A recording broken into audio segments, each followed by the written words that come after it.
Ini juga jadi fakta yang harus kita ketahui bersama.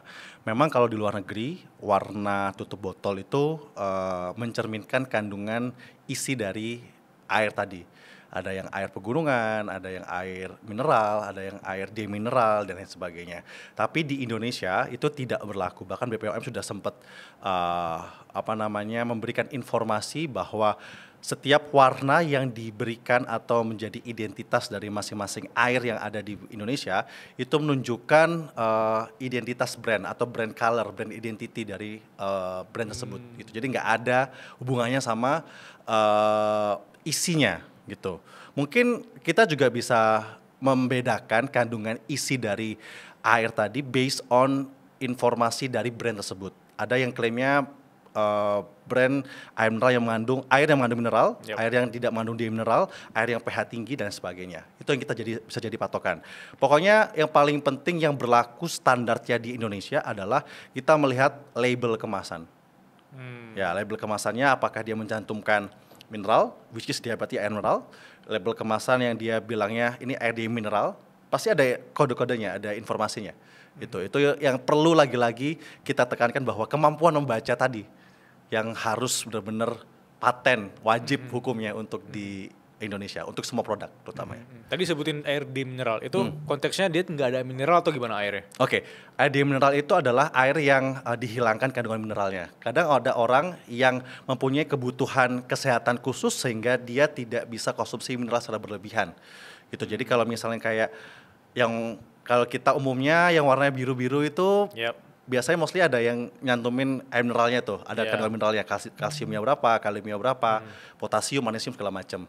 Ada kalau nggak salah di Indonesia ada yang warna orange, itu dia klaimnya adalah air demineral. Jadi nggak ada mineralnya sama sekali gitu. Jadi emang air ya untuk kesegaran tubuh, untuk memenuhi kebutuhan hidrasi tubuh gitu. Ada juga mungkin yang kalau nggak salah ini ada warna Tosca.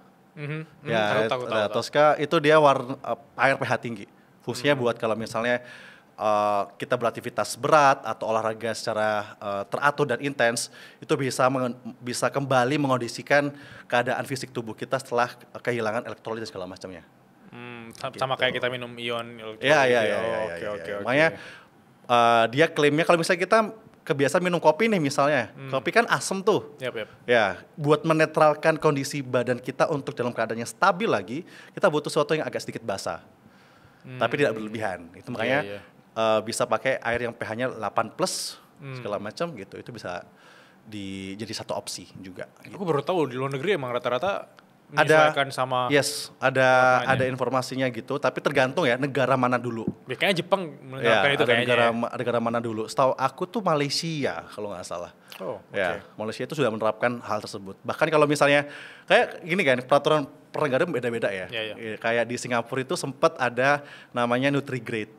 Terlihat nggak? Pernah dengar nggak? Jadi ada kayak grade A, B, C, D. A itu adalah yang no sugar. B itu yang kandungan sugarnya 5% atau berapa gitu. Yang paling the worst adalah kandungan yang D. D itu kalau di Singapura dia dilarang untuk iklan. Seru tapi ya? Tapi dia beredar ya? Tapi tetap beredar. Tapi seru ya? Jadi kayak kalau kita bisa menerapkan Nutrigrade ini di Indonesia, betapa banyaknya orang yang aware kalau minuman ini berapa kandungan gulanya. Tapi harganya berarti dari A ke D itu harganya dari naik ke turun banget ya? Bisa jadi itu atau bisa jadi emang dia pakai pemanis buatan misalnya. Oke.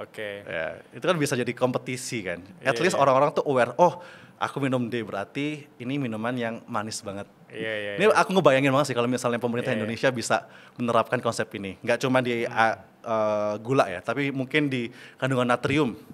Aku sempat baca kayak kemarin Sri Mulyani itu mau bikin usulan bahwa snack bernatrium itu akan dikasih cukai. Kenapa? Ini adalah hal yang positif, berarti harganya akan makin tinggi dong, akan makin mahal ya. Jadi orang tuh akan lebih aware. Apa yang lo makan itu bisa jadi lebih mahal karena dia kena cukai. Ini langkah yang bagus Iya, untuk iya. kesehatan Indonesia. Bener.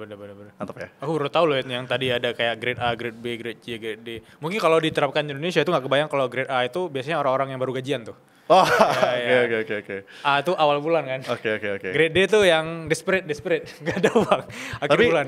kalau sekarang ya di Indonesia itu banyak minuman manis yang klaimnya zero kalori, bebas gula.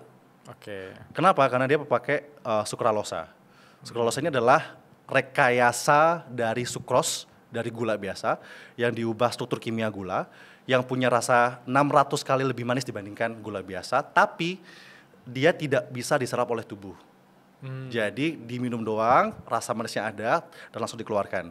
Gitu. Makanya so far penelitian menunjukkan bahwa pemanis buatan ini tuh aman. Dan ngomongin harga, sangat kompetitif loh dengan minuman yang manis-manis, bahkan bisa lebih murah. Gokil.